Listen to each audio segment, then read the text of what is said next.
Well, good evening, everybody. Welcome to tonight's Fireside Chat. We've got our fire here, so thank you to Paul Katzian for setting up. Was it you, Paul? Paul and Jason for setting this up.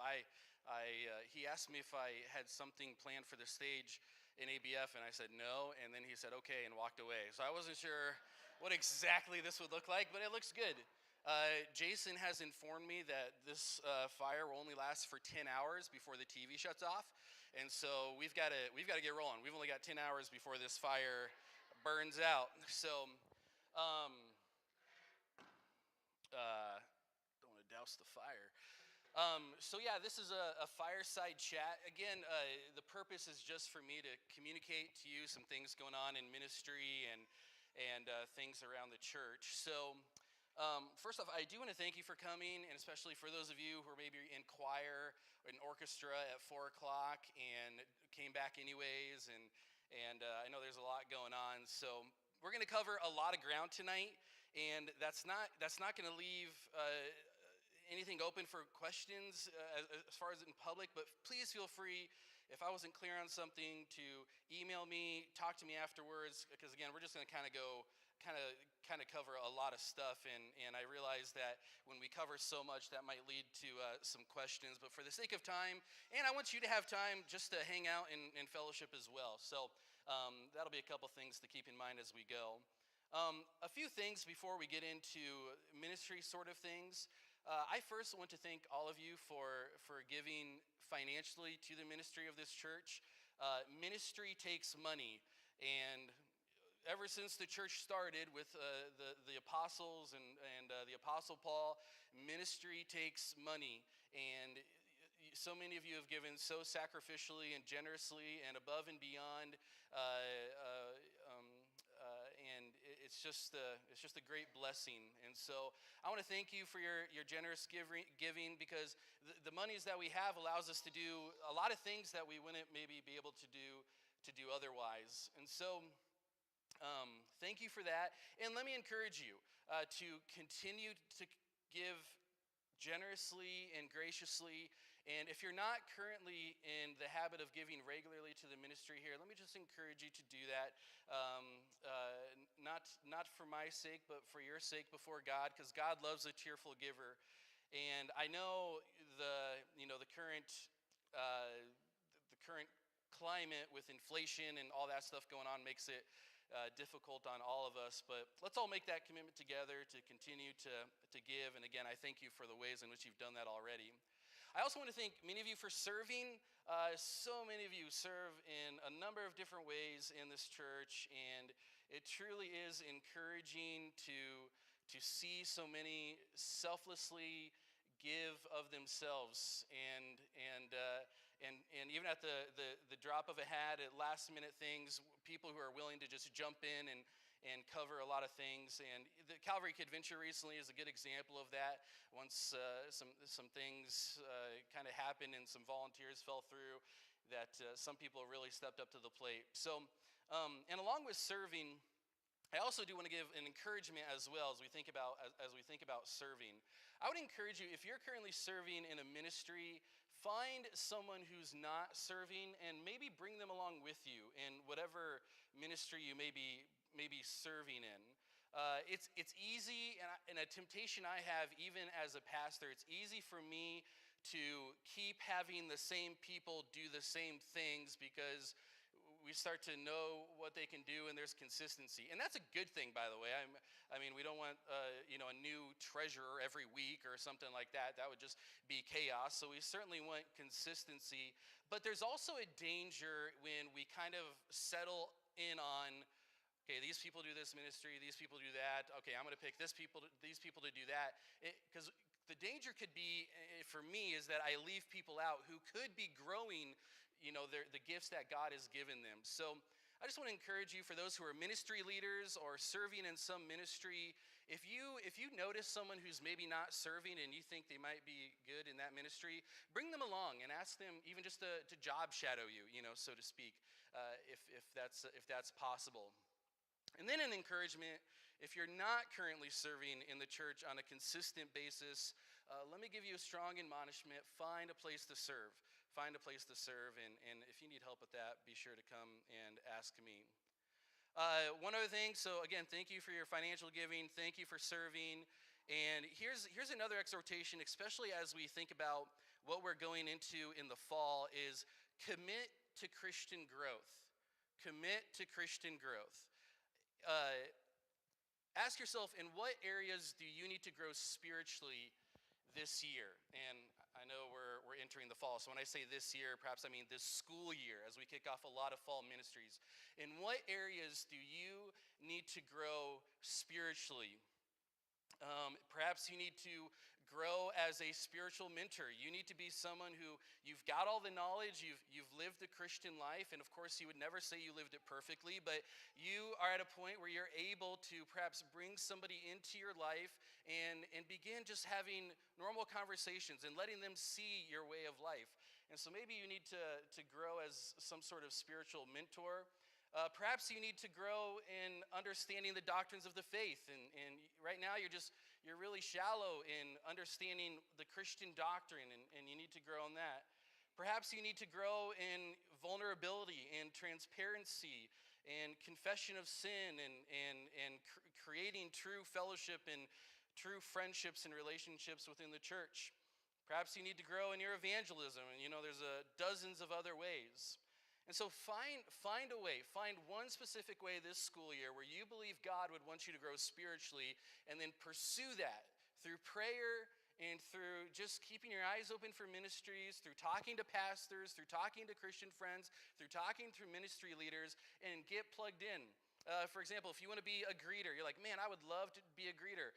Go talk to the greeters. They don't have a monopoly on greeting. They'd love to get you in there and show you what it's like it's a great ministry to be the first smile and the first hello when someone walks in the door. If you want to work this sound booth and you think you can work, clicking a button to advance slides is something you can do, go talk to Andrew and get involved, for ministry. But just find ways. If you need to grow in, theology, come talk to me. Not that I would be the one to teach you, but we can connect you with people or classes. We've got a class coming up in the fall, Lord willing, about kind of the first steps of Christian growth that might talk about some of those things, and we'll talk more about that later on. So don't become complacent. And I guess what I'm really saying is, for all of us, is embrace the church. Embrace Calvary Baptist Church, and embrace your Christian life, and embrace your Christian growth, and embrace the Holy Spirit who wants to make you more like Jesus. So, and then the final one, again, thanks for your financial giving, thanks for your service, an exhortation to commit to Christian growth, and then one final thing before we talk through a number of ministries and give you some updates on things is commit yourself to being a friend of sinners. Reach out to the lost. Ask God to give you friends who do not know Jesus. I've heard it said that it's okay to have friends who are not Christians. It's not okay to have close friends who are not Christians, because we know Proverbs talks about those who we associate with and the influence they have in our lives. But we should have friends who are not Christians. And that's especially going to play a big part as we talk about some great outreach opportunities. At least I pray they are great outreach opportunities coming in 2024. So let's talk about a few things here, and the big one being the Lift Project. It's kind of been silent on the Lift Project for a while now, and a lot of that has to do with just life things going on and other delays. And so we're still very much eager to continue on with the Lift Project. As a matter of fact, we've currently raised $80,000. I think it's $80,000 towards that project. And so we, by no means, our intention is in no way to squander or forget or push that money aside. We want to use it to upgrade and update the stage and utilize space more efficiently and upgrade outdated technology. When Pastor Bestie was here, I did not prompt him to do this, but he went on a little Lift Project. Does everybody remember that? And then he was asking for some amens, and there weren't a whole lot. And I was like, oh boy. So yeah, but I remember he said when COVID hit for them down in Kansas City, he said the first thing he did, like, well, we need to update the auditorium, we need to update the kitchen, and so they just went, crazy updating a lot of things, and it is important. One verse that we've brought up is from 2 Chronicles 24:13, where it says, and they restored the house of God to its proper condition and strengthened it.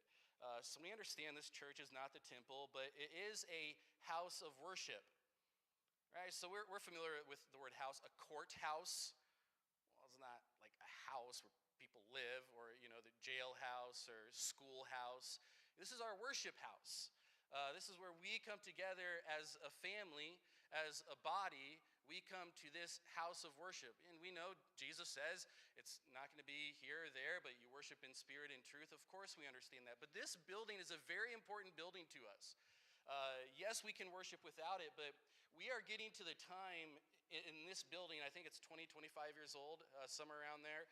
That's about the time things kind of start deteriorating and need some upgrades. And, most of our TVs don't look square like that at home. They probably look more like this, although mine is not this big. So anybody got this big a TV or bigger? There's like an 80-something inch TV now that you can just buy at Walmart. So, but all that to say is, we do have a strong desire to continue this lift project, and as you know, from the start of this lift project, the one thing that's really been lacking in all of this is having some sort of concrete number to tell you, hey, here's what this is going to cost. And I apologize from really the very beginning. We didn't really know, so I was just kind of throwing out some numbers, trying to guess and, all this stuff. And that really wasn't helpful, and it caused confusion. And so, often my explanation and my communication to you concerning the scope and cost of this project has not been helpful. And I know that's kind of left people thinking, where are we at? What are we doing? What's going on? And so I really do apologize for those times where I spoke too soon and was just trying to cover what I hope, what I could best guess, even though I am not qualified to do such a thing. But when it comes to Lift Project, many of you may remember several months ago, we entered a partnership with an architect named Ben Foote with 10 Talents Design. And he has graciously offered to a pro bono contract to do all architectural services to help us with this stage. And again, on his side and our side, there have been delays on both sides, which have caused this to draw out more than I've wanted to, but God is sovereign. And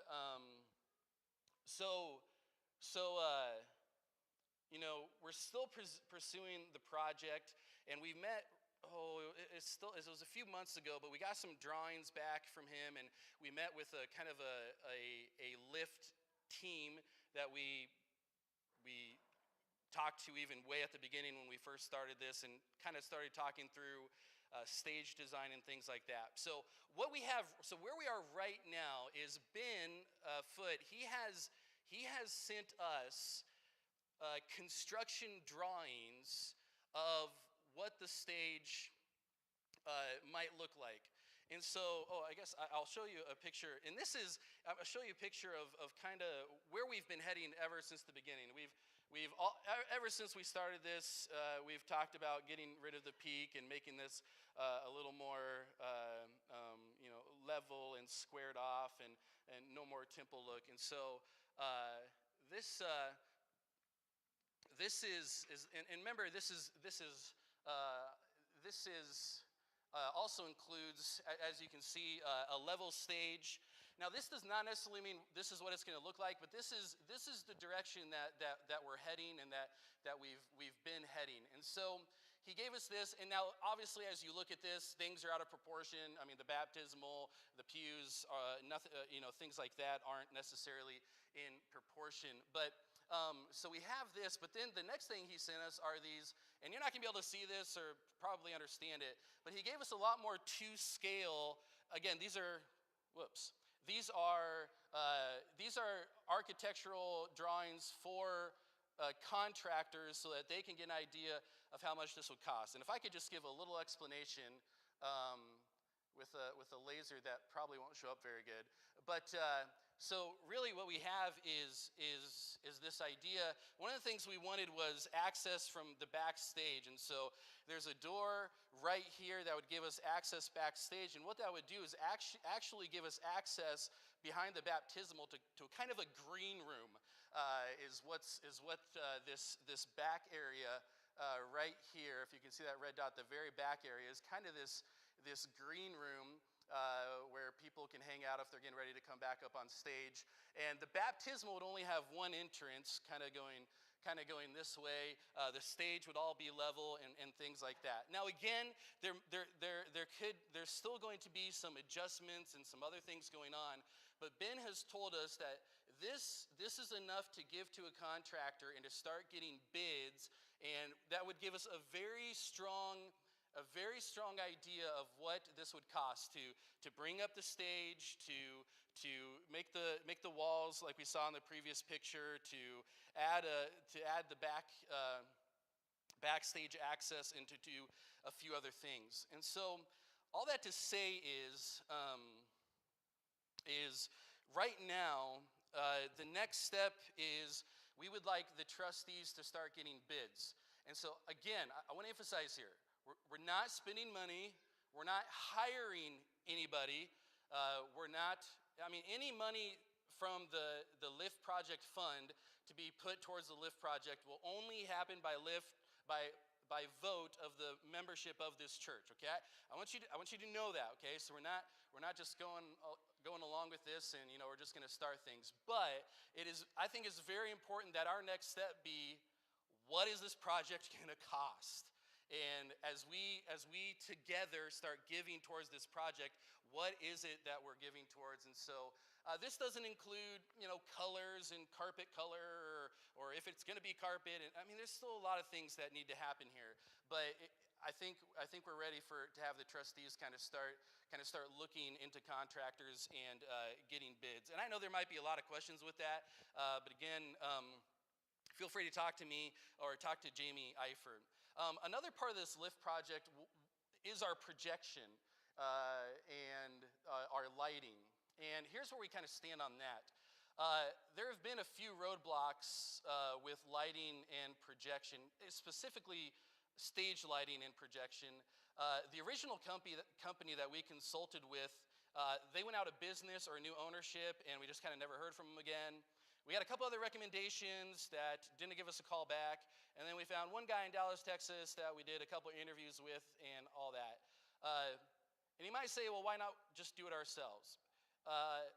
It's because we live in an age where this sort of technology requires somebody with the knowledge of how far away is the projection going to be from the screen? What kind of screen do you need? What's the throw going to be? What's the brightness you're going to need? What's the best way to do it behind this with all this ambient lighting, coming in? What's the best way to do these things? So there's a lot of questions that in order to do this right, we would really like to have one of these companies that specializes in church technology to help us out. So I was talking with Jason Smith, and we both understand that when it comes to the kind of technology and specifications of projectors and screen type and distance to screen and our auditorium and the lighting and all that stuff, we're going to continue to look for someone to help us out with that. So then that will kind of give us, another estimate of cost as well. So I know that's a fly through, and again, I'm open to answering any other questions, but again, I think right now the important thing is since we have this, and it really kind of carries the general direction in which we're going, we can kind of start getting contractors to maybe give us some idea of what this will cost. And so the trustees will be working on that. And again, I just want to emphasize, they're not giving green lights to anybody. It'll come before the congregation for approval. And again, there's other tweaks and stuff that still need to happen. But our architect said, like, hey, this is the next step. Go start talking to contractors. So we're going to take his suggestion on that. So So that's the Lift project, and we might have a special meeting sometime, soon. And also the idea is that we would be able to start sometime early 2024. If you're kind of thinking of a time frame there, we'd like to have a big for the 75th. We'd like to have a big poster board of, hey, this is what it's going to look like, and to show people coming in for the 75th, kind of what we're working on and what things might look like. But again, we're open to God's delays or God's open doors on that. Other updates to look forward to is the church website. We got somebody in the church who specializes in websites and has volunteered graciously to work on our church website to bring that up to date. So, really nothing to say about that other than we should have an updated church website here soon.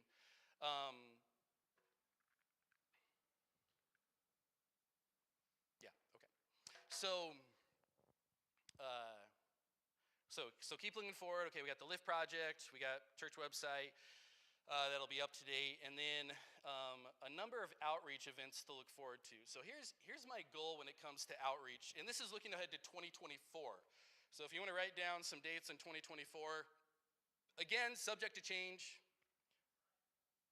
Do I have a slide for this? Oh, I switched them up. Okay. So yeah, I'll get to that slide. But what do I mean by outreach event? An outreach event is an event that the church puts on and even pays for so that you have an avenue in which to invite an unsaved friend to the church in a very casual sort of environment, and so that they can, you can further build your relationship with them, and that they can hear the gospel. So there are four main categories of outreach that I'd like to see happen every single year here at Calvary Baptist Church. Number one is a men's outreach. Number two is a women's outreach. Number three is a kids outreach. And number four is an outreach that I call a Calvary Neighbors outreach. This one might need some more explanation, but a Calvary Neighbors outreach is where we invite our neighbors, the apartment complexes, people close to us, our neighbors in our neighborhood, to come to our church and receive some act of mercy and love from us, whether it's a diaper drive, a clothes drive, a back to school backpacks drive, a neighborhood grill, whatever it is, just something to show that our church cares about the people who live around us. And everyone needs Christ, but everyone has physical needs as well. And so what I want to do, and what I want you to start thinking about is, what are the physical needs of our neighbors around Calvary Baptist Church, and what are the physical needs and how can we meet them? And that's kind of the question we're asking there. Warren Rearsby has said, the way to people's hearts is through their bruises. The idea there that everyone needs Christ, but everyone has physical needs as well. And so that's what we want to be. We want to be a church that cares not just about the soul. We want to be a church that cares about the bruises in people's lives and help people in that way. And Lord willing, that being a way to provide a way to their hearts. So here are the four outreach events we have in store. And again, these are subject to change as far as dates, but this is hopefully what we got. Number one is a ladies' delight. This will be Friday, January 12th. Again, these are all 2024. This is a ladies' outreach event, and it's going to be headed up by Amber Fisher, Janae Body, and Lauren Moore.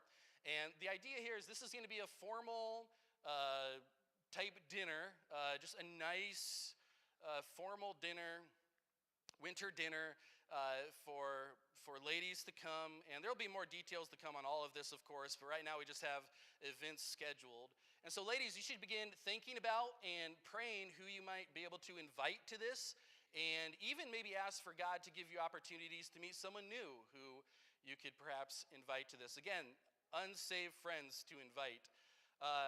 And so that's one. The next one is a men's steak and corn feed for Friday, July 26th. Pretty self-explanatory. We're going to have steak. We're going to have sweet corn. And so We'll charge everybody $5.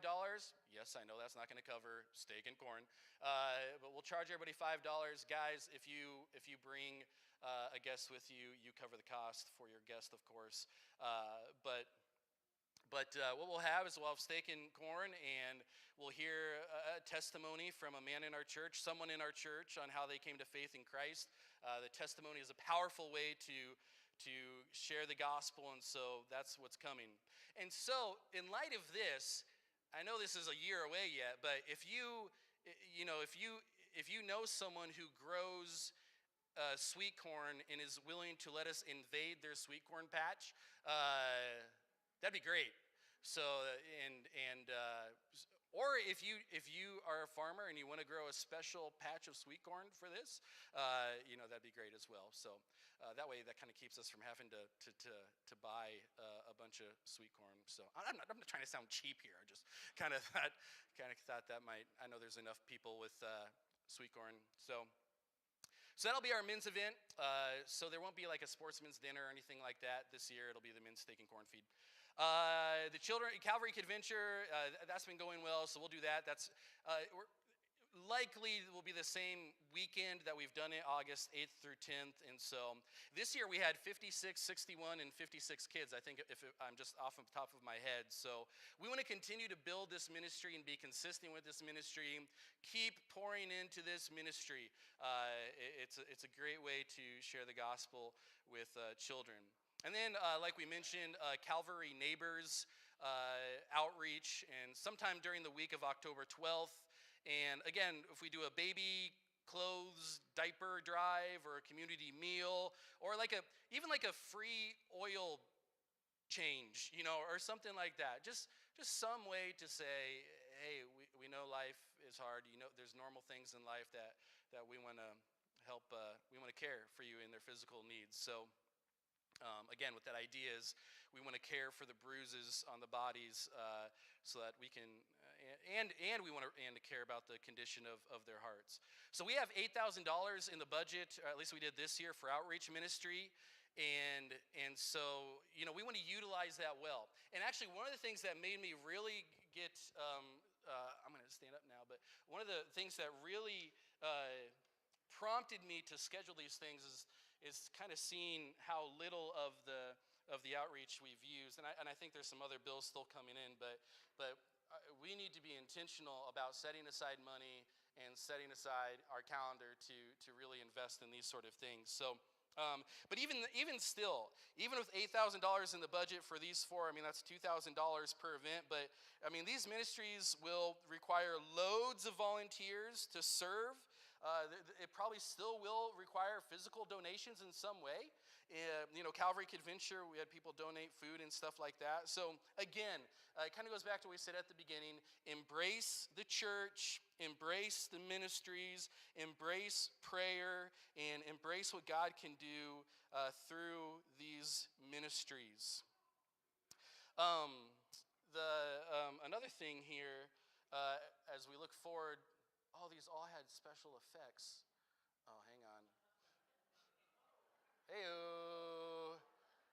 I figured I didn't give you PowerPoint this morning, so I thought I'd make up for it tonight with some of that stuff. So, I can't believe I forgot that. So those are outreach events, church events to look forward to. And here's where I'm going to be completely honest and transparent and a little bit vulnerable with you here. We as a church, it is important for our church to get together and fellowship and have communion with one another. This is not my strong point. And so if there's someone here who says, listen, I would love to organize a quarterly church fellowship or a church potluck or a church get-together or a church event or something like that, come talk to me. If that sounds like something like, hey, I can do this, because a lot of times my mind is on so many other things that something doesn't enter my mind. So as far as someone who enjoys planning and organizing events for our membership and the non-membership of people who are regular attenders to bond together, please come talk to me, and that'd be great. So, okay, let's talk about the 75th, and I trust you already know about a lot of this. So September 15th, hopefully you've seen the schedule. Oh, so here's the thing. RSVP for the meal, the cutoff date is when? September 3rd, okay? So September 3rd is the last day to RSVP. So if you have family or friends who are coming in, be sure to let them know, okay? September 3rd is the last day to RSVP. We really want to know how many people are coming so we can plan for food. And so September 3rd, last day to RSVP for the Saturday and Sunday meals. Friday, we've got pizza and speed volleyball going on. That's open for anybody starting at 6. 8 o'clock, current youth team and youth team alumni only event. And Pastor Matt's got a white elephant gift exchange, and so you can talk to him about that. Saturday, we've got the church opening its doors at 2 o'clock for self-tours or to just come hang out, and there'll be refreshments available. 5:30 on Saturday, we'll have a dinner provided by the church, and then we'll have a worship night at 6:45 here in the CBC auditorium. We'll have a lot of singing, and I'll also host 2 different pastors panels, me with 2 pastors and then 2 other former pastors of this church, and just kind of have a little back and forth on that. So that'll be Saturday night. And then Sunday, no ABF on the 17th. We'll have coffee, donuts, and muffins at 9, the morning service at 10, and then lunch following in the CBC gym. So I think you're well enough up to date on the 75th anniversary. So I mentioned something a little bit about a surgery, and so I'm gonna talk about a surgery as we start moving into things that are going on very soon as far as our fall ministries. And I don't know how much details you really want to know or how much you already know, so I'm just going to bore you with a lot of it. So you can totally check out or you pay attention, whatever you want to do here. So as many of you know, or maybe you've seen me walk kind of funny or something like that, my right knee / leg doesn't extend well the way it should. And that's back in 2020 is when I started to notice that I was unable to straighten my leg, and so if I stepped into a hole or something like that, and my knee got locked, it'd just be excruciatingly painful. So fast forward, through X-rays and CT scans and multiple trips, multiple sort of rounds with physical therapy, a knee arthroscopy, steroid injections, and a number of follow-up appointments with my surgeon at the University of Iowa, who, by the way, my surgeon is Dr. Bollier, who is the doctor for the Iowa Hawkeye football team. And so I've never worn my Husker shirt to any one of those appointments. So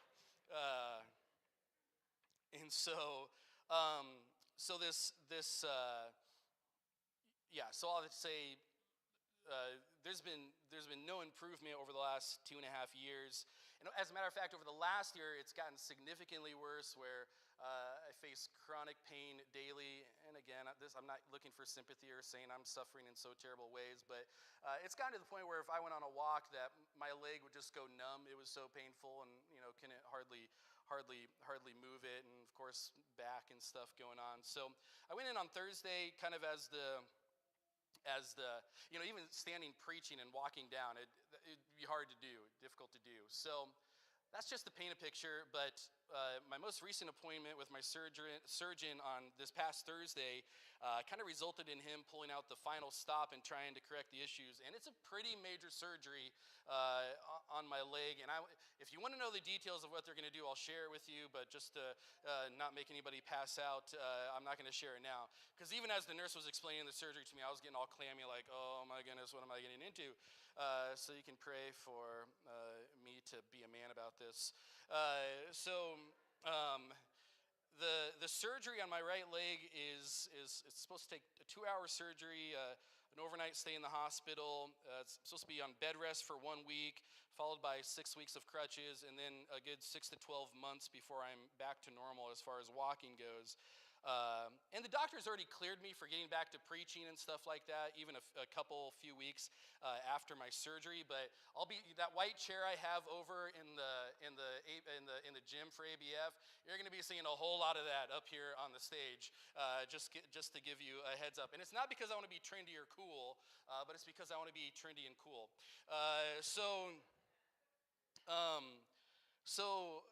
What happens from here? My surgery is scheduled for October 4th. And so I already spoke to Pastor Matt, and he's going to cover the preaching schedule for October 8th, 15th, 22nd, and 29th. And I did speak with our deacon chair, Brian Zillman, about this to make him aware. October is just going to be a weird month for me. I certainly will be working, even if it's from home, and I want to be available and all those things. But I just want to give you a heads up as your pastor that it's kind of up in the air what things will look like. And even as I prepare sermons, there might be a few sermons that are brought to you by oxycodone, and so I don't know exactly what that's going to look like either. So I would appreciate your prayers and pray for Amber and the kids. It's going to kind of, I don't think I've come to really realize how upside down my life might turn here. But my doctor is hopeful that this really could help the issue and all that stuff. So, and I just want to thank you. A lot of you have known about this, and I want to thank the deacons especially. They're so supportive in how they've responded to my ailments. I feel like Paul when he told the Galatians, he says, "For I testified to you that if possible, you would have gouged out your eyes and give them to me." And that's really the love and support I feel here. And the last thing I want to do is miss a month of ministry and preaching. And I won't necessarily miss again everything here, but so yeah, there'll be some things to kind of figure out. So, okay, final couple things here as we wrap up. Because our 10 hours on the fire, I think, is running out. So, fall ministries. And so let's talk about what's going on this fall, and let's start with Wednesday nights. And so, we got to go through this again. Look at that bonus. Do I have anything else? Okay, yeah, that's coming up. So Wednesday night ministries. So Brandon Howard, he is going to host his normal class out in the Timothy building, and he's titling his study Judges and Kings. And so he's going to be looking at the Judges period into the monarchy and studying Judges in 1 Samuel. So everybody is welcome to that class, and he's looking forward to a good time over there. For my men's class, the men meet at my house, and now my house is just down the street, but we meet from 6:45 to 7:45 on Wednesday nights, and we're going to be going over this Bible study called Galatians, Navigating Life in View of the Cross. And so I've ordered a number of books for the men who will be joining this. So guys, if you do want to join this Wednesday night Bible study, be sure to let me know and I'll get you connected. The house that I'm in now does have a few more stairs, so just want to let you know about that, but I'll keep you up to date. And then also, once the surgery thing hits, again, there's just going to be some things to figure out there, but we'll just kind of figure that out as it goes.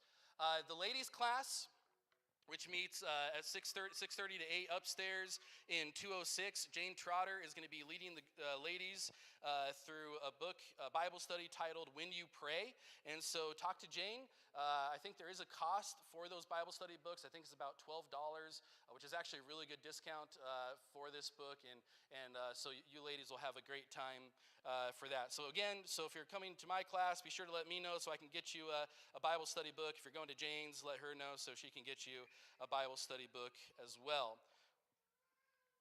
Okay, the final thing as we bull rush through a lot of this stuff. Many of you know, a couple years ago, I've been talking about growth groups, and I know many of you are really interested in being in a growth group, and this is a ministry that is continuing, and we're entering our second year, and we're still waiting for the Lord really to lift it off the ground in a way that kind of expands it and things like that. But I just want to let you know that if you're not currently in a growth group, let me know. We may not have enough growth group leaders for you to get into a growth group this year, but it'll be very helpful for me to know if you want to be in a growth group. Those who have been in the growth group last year seem to have positive responses. Our growth group ministry, the purpose is to cultivate Christ-likeness through genuine gospel community. And so it's designed to be a place to build up believers through close, accountable, and committed fellowship. It's a place where we facilitate the gospel to one another through the sins and sufferings we face. And these growth groups, they center around application questions that come from the Sunday morning sermon. And so if you're an adult member of Calvary Baptist Church, we strongly encourage you to be in one, but the growth groups is open for even non-members as well. Now I say that after I just got done saying we may not have a growth group for you, but by God's grace and Lord willing we will. As we train up leaders, as we cultivate people who feel comfortable taking up growth groups on their own. So growth groups meet Sunday afternoons or evenings, usually for about an hour and a half. And they pray together. We socialize. You talk about the sermon questions, and it's not really answer all these questions. It's just whatever your group needs to talk about. It just needs to be a place. I love our growth group. The last several weeks, people have been in our Facebook page have been sending, hey, pray for me. And that's really what I want growth groups to be, is not necessarily, there's nothing wrong with calling the office and get on the prayer sheet, but for each person to know that there is a group of people that they can go to, that they know, that they've already invested their lives into, and they've invested and the other people in the group have invested their lives in them, to know that there's a group that you can share things with and pray with. And so I want to continue to cultivate that and all that. So Lord willing, again, we're waiting and we're still developing and expanding this ministry. But if you want to be in a growth group, please let me know as we continue to build a culture where we don't miss out on gospel community that develops Christ's likeness. So that's 45 minutes of me just talking, and again, I'll be around for questions. I want to give you the opportunity to hang out or to talk with one another and things like that. So let's close our fireside chat in prayer, and we'll be dismissed. Our Father God, we thank you for the ministry that you have placed here at Calvary Baptist Church. We thank you that the ministry of Calvary Baptist Church has gone on for 75 years, as we'll celebrate here in a month and a half. God, I thank you for the 75th Anniversary Committee and for those who have just put so much effort into this weekend. I thank you for others who serve so faithfully. And God, I just pray that we would all just embrace the church, embrace our spiritual growth, embrace prayer, embrace your plan and your desire to see us become more like Jesus and to take these things seriously. And so, God, I give you thanks for each one that's here tonight and pray your blessing on them. I pray in Jesus' name. Amen. Okay, thanks for being here. You are dismissed.